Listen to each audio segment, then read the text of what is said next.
pokoknya budak ini mah kalau mau kemana-mana lihat mainan tekaup gitu ya. Gak boleh gak beli mainan, harus beli mainan. Jadi kita siasatin Bunda, kita cari jalur atau jalan yang menghindari toko mainan gitu ya.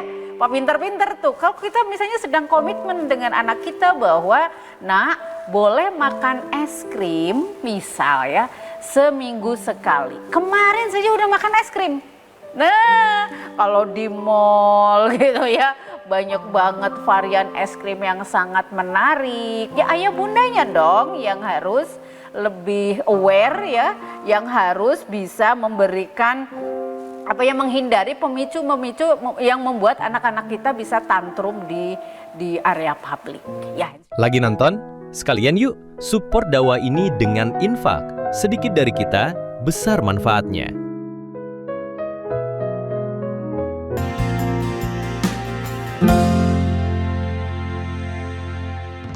Bismillahirrahmanirrahim. Assalamualaikum warahmatullahi wabarakatuh.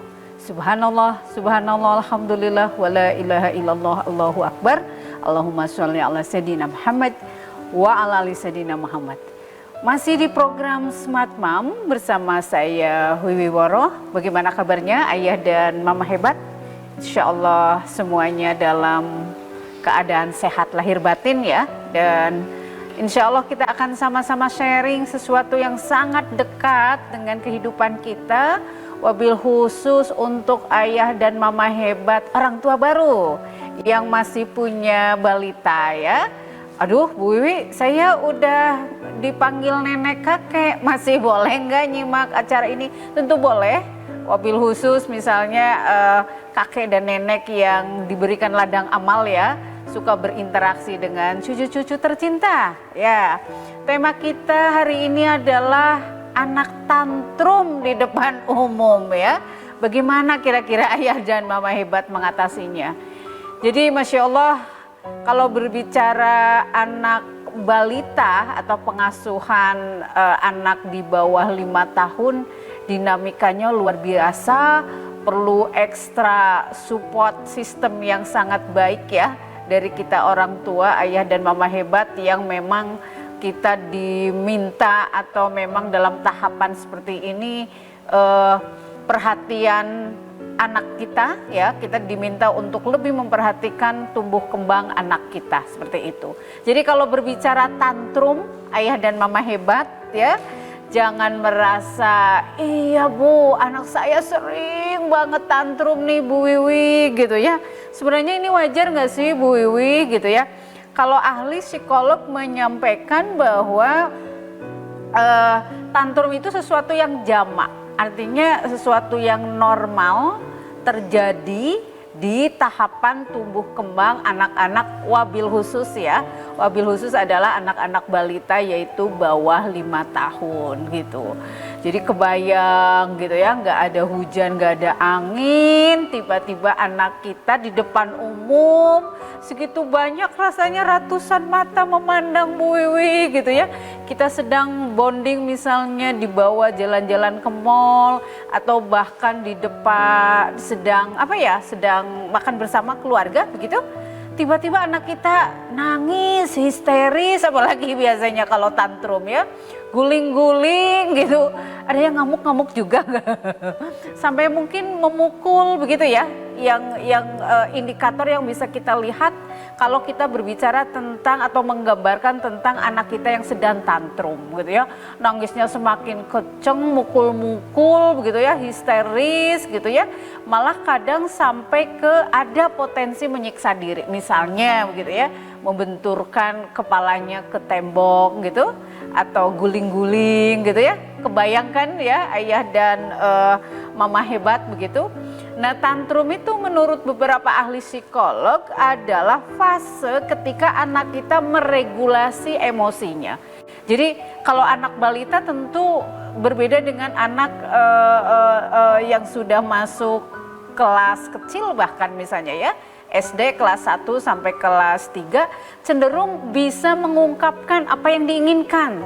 Tapi kalau anak balita bawah 5 tahun ya karena masih keterbatasan ya mengkomunikasikan pesan yang ingin disampaikan kepada lingkungan sekitarnya, wabil khusus ayah dan bundanya begitu, sehingga yang disampaikan ya tadi sikapnya menangis gitu ya, pukul-pukul, jerit-jerit, atau yang sering kita sebut atau sering kita namakan dengan tantrum gitu ya.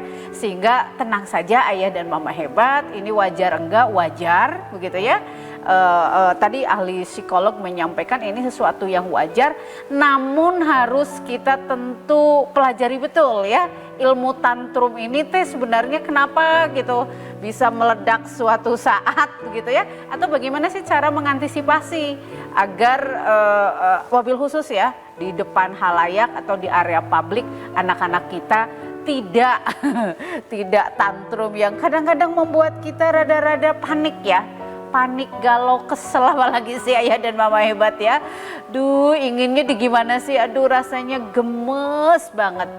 Rasanya kesel banget Bu Wiwi. Tapi kan nggak mungkin saya meluapkan kepancing di area publik begitu.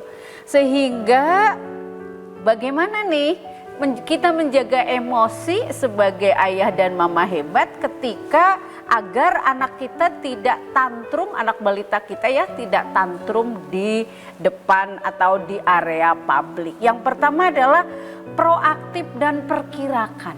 Wah, jadi ayah dan mama hebat biasanya anak balita itu cenderung memiliki rutinitas yang baik ya, atau punya jadwal-jadwal yang sudah relatif tetap gitu ya. Jadi misalnya kalau kita mau jalan-jalan atau bonding atau membawa anak keluar, pastikan saran yang pertama adalah proaktif dan diperkirakan. Itu tidak diperkenakan membawa anak kita ketika lelah.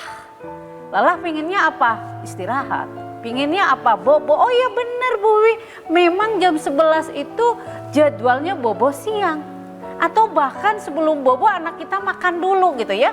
Jadi dalam kondisi misalnya lelah, ngantuk, kemudian lapar, wah ini penyebab luar biasa ya, double penyebab. Inilah yang membuat anak kita sering tantrum gitu ya, atau bahkan suka tantrum di depan umum karena memang anak kita dalam kondisi yang sangat tidak nyaman. Tadi misalnya kelelahan, ngantuk, bahkan lapar. Sehingga ayah dan mama hebat harus pinter-pinter memperkirakan ya. Kalau memang jamnya tidur berarti rehatkan dulu, baru nanti kita susun kegiatan yang melibatkan anak-anak kita. Itu juga bagian-bagian ya ayah dan mama hebat yang bisa kita antisipasi agar balita kita tidak tantrum di depan umum atau di area publik yang kadang-kadang membuat kita kadang-kadang terstimulus ya. Jadi melakukan sesuatu yang ya akhlaknya jadi kurang baik kepada putra-putri kita. Poin yang kedua, tetap konsisten dengan rutinitas atau jadwal kegiatan anak-anak kita yang sudah kita sepakati. Tadi disampaikan sama Bu Wiwi bahwa misal anak kita memang jam 11 waktunya tidur. Wah, sedang asik banget nih pulang sekolah mungkin ya di playgroup atau taman kanak-kanak. Anak kita keasikan dan mau bobo. Ayo gimana ayah dan mama hebat biasanya? Sini sayang, boleh nanti mainnya dilanjutkan setelah asar. Sekarang waktunya tidur. Wah, nangis mungkin anak kita ya. Mama jahat, saya nggak boleh main padahal lagi asik banget nih. Main mobil-mobilan sama Freddy misal, bestie baru gitu ya. Coba apa yang ayah dan bunda lakukan, dekatin anak, kemudian dipeluk, gimana perasaannya? Marah ya sama bunda? Iya, kesel, oke. Tapi sayang sekarang adalah waktunya bobo. Nah, kita sepakat bahwa jam 11 sampai misalnya menjelang duhur adalah jadwal asik adik bobo ya. Oke, nanti boleh dimainkan, disampaikan ke Freddy misalnya mainnya lanjutnya nanti sore pada asar seperti itu. Jadi yuk sampaikan dulu salamnya ke Freddy, sampaikan dengan kata baik-baik. Freddy dadah dulu ya, misalnya Budi mau bobo siang. gitu ya. Nanti kita mainnya pada asar ya, seperti itu. Gitu ya ayah dan mama hebat, sehingga tetap konsisten dengan agenda atau kegiatan yang sudah kita sepakati dengan anak kita. Itu adalah bagian dari mengantisipasi anak kita tidak tantrum. Karena kalau anak kita kelewat asik main gitu ya, misalnya sampai dari jam 11 sudah lewat sampai duhur terlewat gitu, dia kelelahan, itu potensi tantrumnya juga semakin tinggi. Kemudian yang ketiga, hindari pemicu tantrum. Jadi kalau bicara tentang anak, aku yakin ayah dan bundanya yang paling tahu gitu ya. Anak ini biasanya tantrum ketika misalnya kalau dibawa jalan-jalan kemana? Ke mall. Pasti dia akan sangat terkulik kalau lihat toko mainan dan gak beli mainan. Kita udah tahu itu tuh. Pokoknya budak ini mah kalau mau kemana-mana lihat mainan tekaup gitu ya. Gak boleh gak beli mainan, harus beli mainan. Jadi kita siasatin bunda. Kita cari jalur atau jalan yang menghindari toko mainan. Begitu ya. Pak pinter-pinter tuh, kalau kita misalnya sedang komitmen dengan anak kita bahwa nak boleh makan es krim misal ya seminggu sekali. Kemarin saja udah makan es krim. Nah kalau di mall gitu ya banyak banget varian es krim yang sangat menarik. Ya ayah bundanya dong yang harus lebih aware ya, yang harus bisa memberikan menghindari pemicu-pemicu yang membuat anak-anak kita bisa tantrum di area publik. Ya insya Allah sederhana ya ayah dan mama hebat begitu. Tinggal memang memperjuangkannya nih ya saat memang diuji betul. Nah ini adalah bagian-bagian yang perlu ayah dan bunda perhatikan untuk menghindari pemicu tantrum ya. Tadi misalnya mainan, hindari toko mainan, es krim, apalagi sih biasanya spaghetti gitu ya, yang makanan-makanan variannya mie dan sebagainya. Wah itu makanan favorit anak-anak kita banget begitu. Padahal misalnya kita sudah punya komitmen nih, boleh makan mie misalnya 2 minggu sekali, boleh makan es krim misalnya hanya seminggu sekali. Itu adalah bagian-bagian yang harus kita jaga ya, karena kalau kita sudah menyepakati komitmen dengan anak, sementara orang tua sendiri menjadi orang yang pertama melanggar, kata anak aku tahu mama dan ayah mah hanya ngegosnya di awal saja, nanti dengan rengekan aku gitu ya, apalagi saya beraksi di area publik yang membuat ayah bunda, nanti ayah dan bunda juga longgar lagi. Nah itu waspada ya ayah dan mama hebat. Sehingga hindari pemicu tantrum itu menjadi poin ketiga yang perlu kita perhatikan.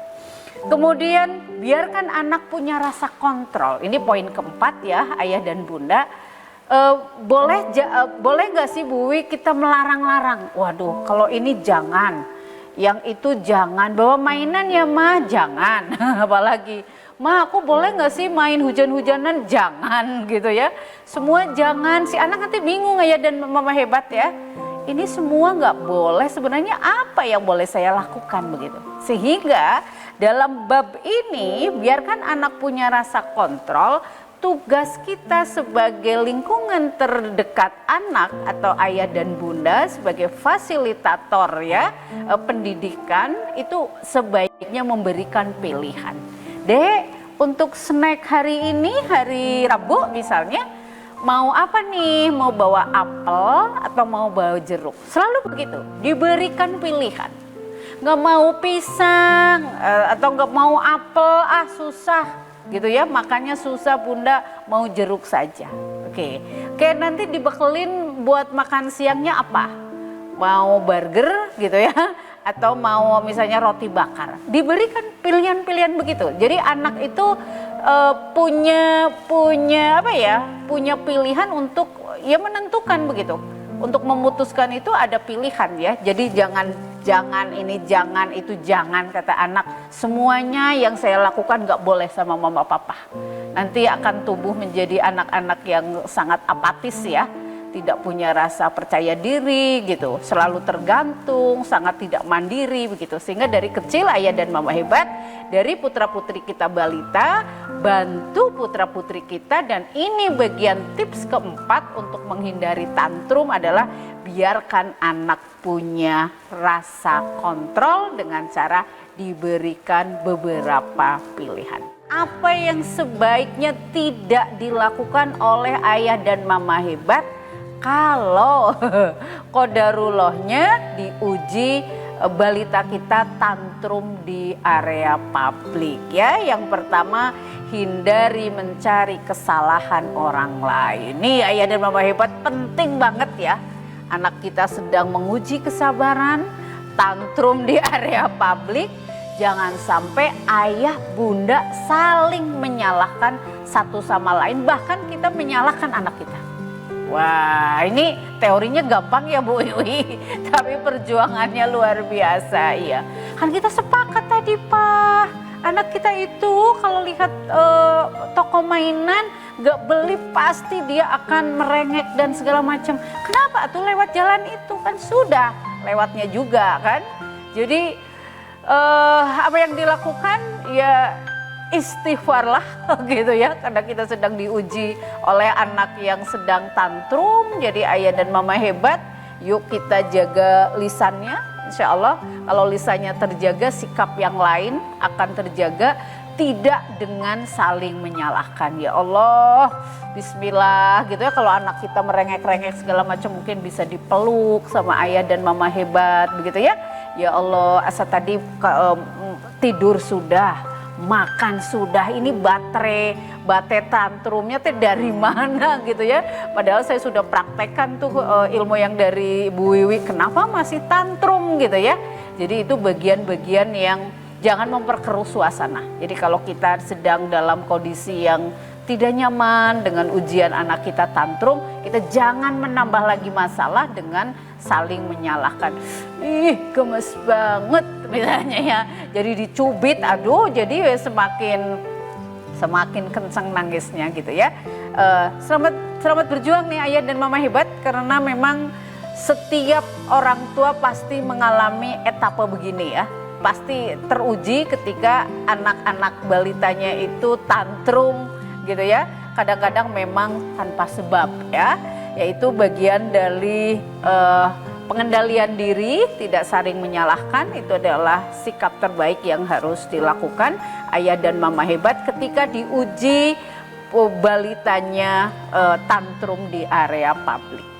Yang kedua, tetap tegas dan konsisten. Ayo ngaku Ayah dan Mama Hebat. Siapa yang kalau ada tamu di rumah, duh si anak ini capernya nggak ada duanya.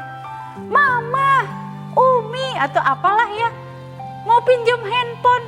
Loh, iya kan nggak ada nih di komitmen kita ya.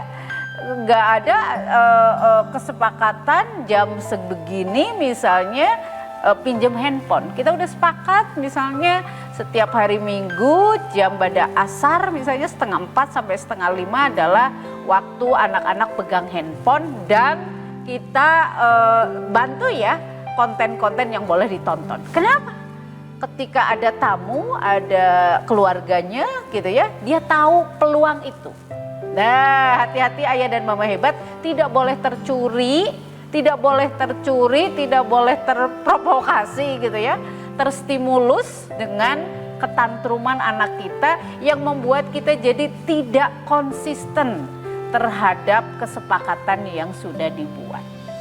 Karena anak kita pintar, Ayah dan Mama Hebat. Saya nguji aja sih sebenarnya, Ayah dan Mama Hebat disiplin gak sih terhadap kesepakatan yang udah dibuat gitu. Saya coba aja nih ketika misalnya ada keluarga, biasanya kita sok malu ya. Bener gak sih Ayah dan Mama Hebat? Izin malu ada tamu kok anak kita nangis misalnya seperti itu. Padahal itu adalah trik loh, bisa jadi itu trik yang dibaca oleh anak kita untuk menguji seberapa konsisten ayah dan bundanya terhadap kesepakatan yang sudah dibuat ya. Biasanya apa sih? Pinjam handphone, apalagi? Ayo minta jajan, bener gak sih? Bunda mau beli es krim minta uangnya dong. Wah, karena ada keluarga kita, kadang-kadang keluarga kita yang ngasih ya, gitu ya kan? Wah, ini juga ada bagian-bagian yang perlu diperhatikan karena anak kita itu sedang mencari pola. Oke, kalau begitu nanti kalau ada tamu lagi saya mau bikin drama ini lagi ya. Itu adalah bagian-bagian yang perlu ayah bunda perhatikan betul ya. Yang ketiga terakhir adalah hindari diskusi bahkan memarahi ketika anak sedang tantrum. Jadi ketika anak sedang kondisi emosinya tidak stabil ya, tantrum itu kan meluapkan emosi yang kurang tepat, namanya juga anak balita begitu ya. Kita nggak usah diskusi panjang lebar, ayah dan mama hebat ya. Nggak usah diskusi panjang lebar. Justru yang dibutuhkan oleh anak kita sebenarnya sentuhan tangan ayah bundanya, kelembutan, memeluk, ketulusan begitu ya. Mungkin kata-kata verbal juga tidak terlalu banyak begitu ya. Duh, adik lagi marah ya. Paling gitu. Semakin kencang gitu ya. Jadi tidak ada diskusi ayah dan mama hebat atau bahkan memarahi itu hanya akan memancing kemarahan yang lebih besar ya ketika anak kita sedang tantrum. Sehingga yang diperlukan sebenarnya tadi ya bahasa cinta dalam bentuk bahasa tubuh, dipeluk begitu ya, disayang, dipuk-puk biasanya ya, sampai aduh nangisnya sangat kencang sampai hilang suaranya karena capek biasanya begitu ya, baru mereda seperti atau dialihkan ke hal-hal lain. Insya Allah sekali lagi ayah dan mama hebat, khususnya para orang tua baru yang memiliki putra-putri balita, semoga sharing kita bagaimana menghadapi anak tantrum di depan area publik begitu ya. Ini menjadi catatan, menjadi note yang kita coba untuk praktekkan bareng ya. Mudah-mudahan semakin kesini anak-anak kita mulai bisa mengendalikan emosinya, sehingga semakin bertambah usia pengendalian terhadap emosinya semakin tumbuh dan berkembang sangat baik. Terima kasih. Assalamualaikum warahmatullahi wabarakatuh.